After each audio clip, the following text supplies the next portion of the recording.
definition really does resonate with me, but unfortunately, that's not what is on the ground in the country.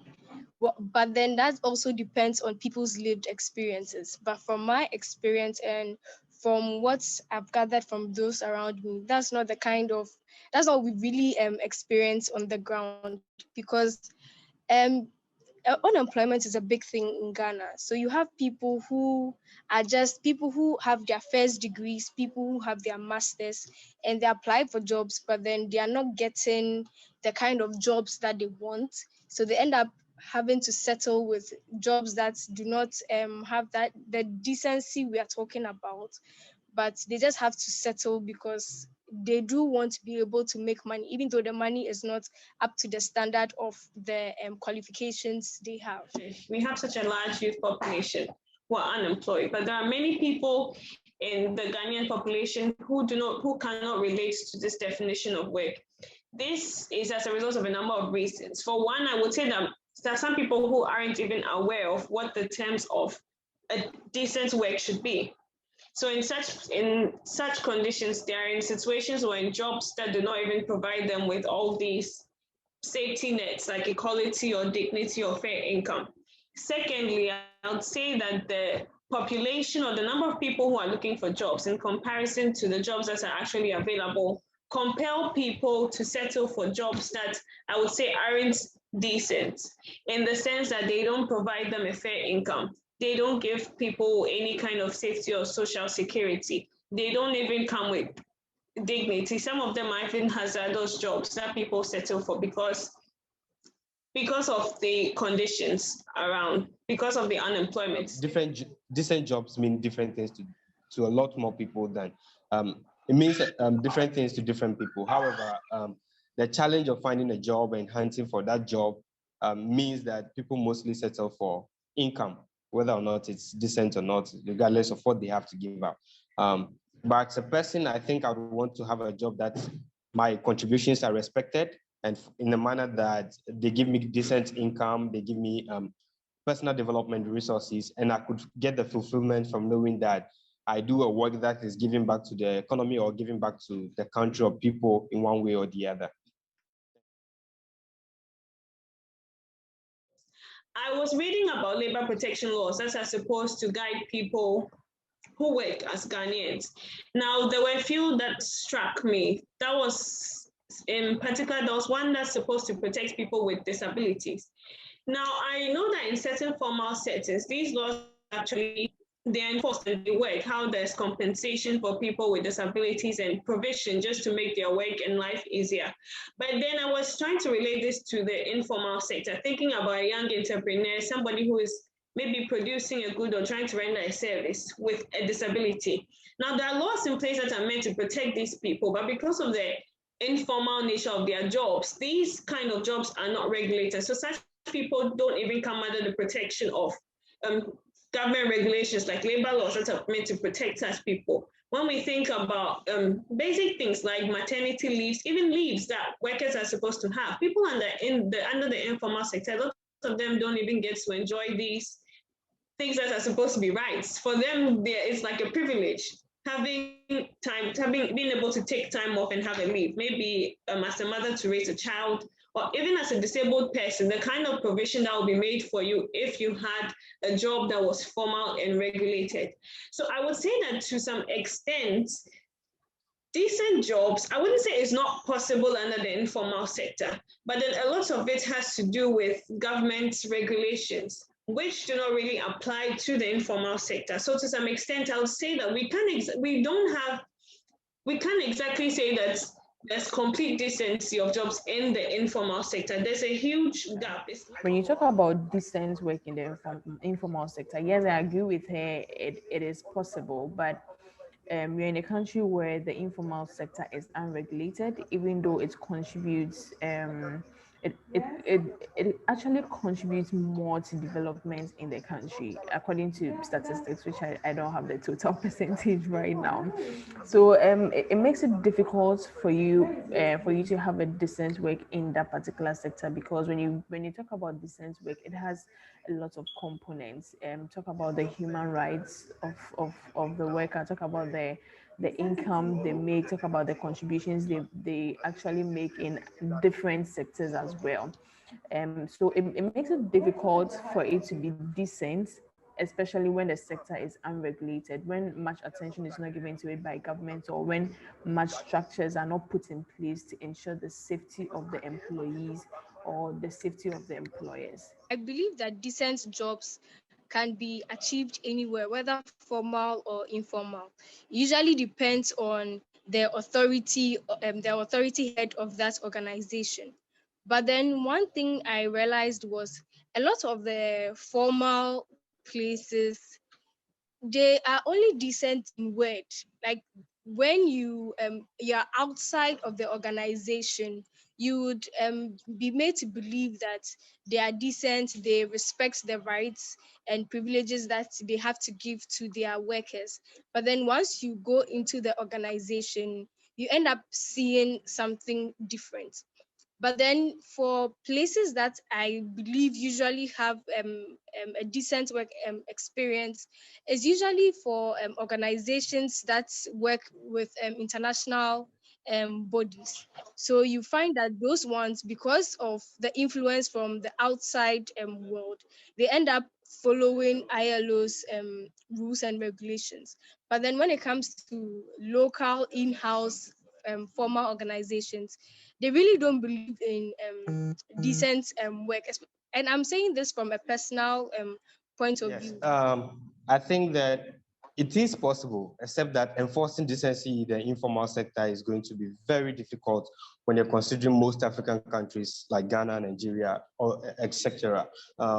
First, because our government policies does not even have enough of influence in the informal sector. Most often, when you see people running for president, their budget for the next year, the next 2 years, doesn't have any concrete solutions to solving social welfare issues for the informal sector. And so if you look at the next 5 years, the next 10 years, the chances that anything is going to change in the informal sector is very minimal. And most of the people, if you look at the demographic structure of the people who are in the informal sector, most of these people are not as educated. Oftentimes they are using their unskilled labor. They are working as construction workers. They are working at yeah, they're mostly people who are uneducated. For that matter, nobody is advocating for them. Most of them are not speaking out. They do not have like unions most of the time. And so it's difficult to really see that decency is achievable. Well, the availability of opportunities when it comes to job, I think depends on a lot of factors. But then one predominant one is access to education. Because I think it's well known that the more educated you are, the more economic opportunities that are available to you. Unfortunately, in our parts of the world, I think that women and girls are at a disadvantage when it comes to that. This goes on to affect the kind of jobs that are available to them in the future. So more jobs for women are being, are being considered. So when you see some job applications, they'll tell you that females are highly encouraged to apply. So they give them that prominence because they know that every time, everywhere, it's different. How men are treated, very different from how women are treated. And even at the workplace, when there is a certain promotion, sometimes, usually, even when the woman has a lot of qualifications, there's this stereotype that the woman will not be able to lead.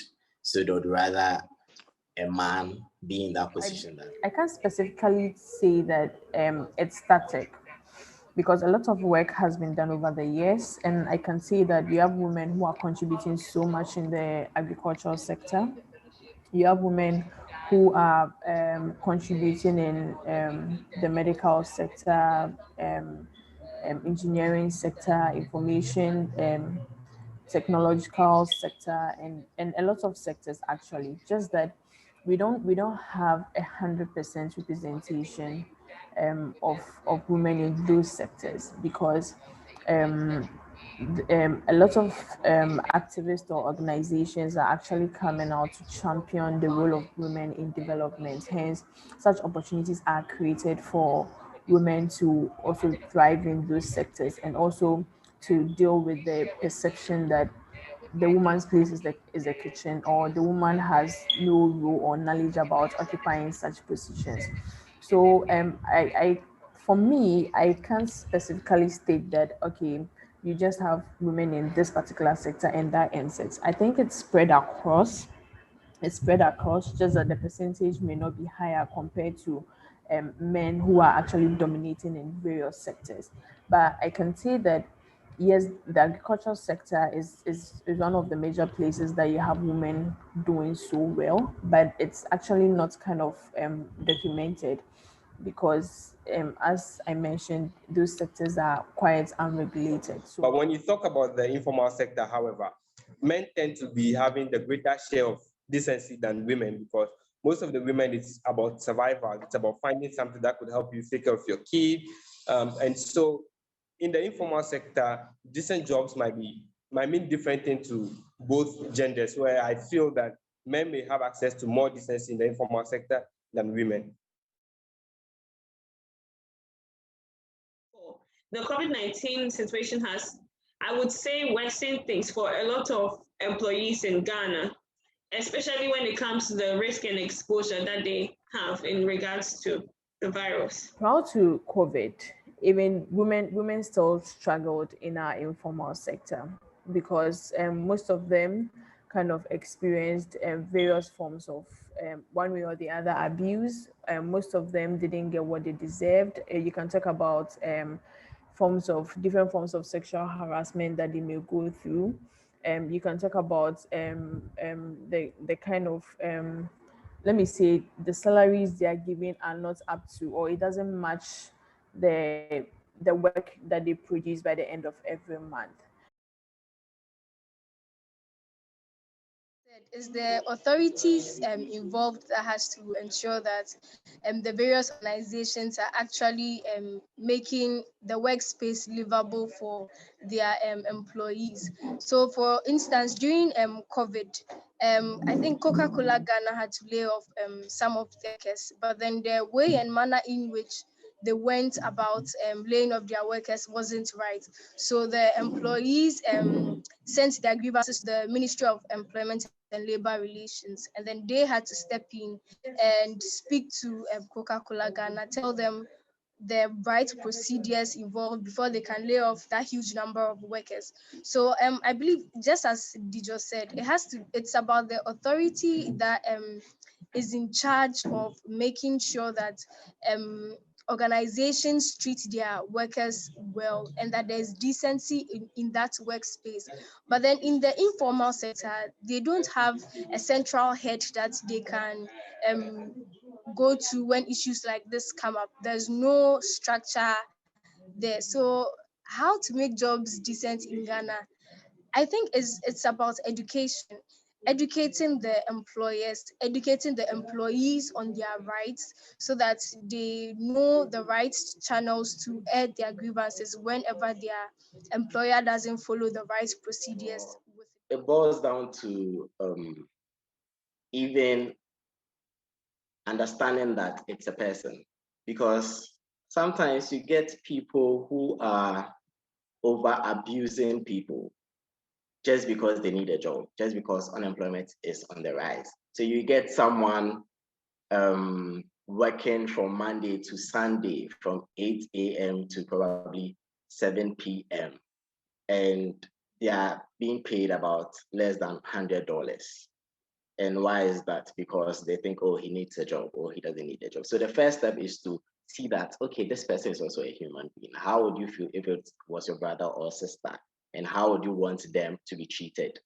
And from that, taking that stance, heads of organizations and all, and the government should put in policies to ensure that employers are paying people as they should and not less. You can't enforce decency when there are no jobs. So maybe we first need to look at how we can create an enabling environment for people to create jobs on their own, right? I think autonomy is an important thing. If I have my own job, I would like to treat people well. I would want to be treated fairly. So if we create an environment where people are able to make their own jobs, start their own businesses and thrive, and support them and thrive, we may reduce cases of abuse at the office and, I mean, inspire decency across the country.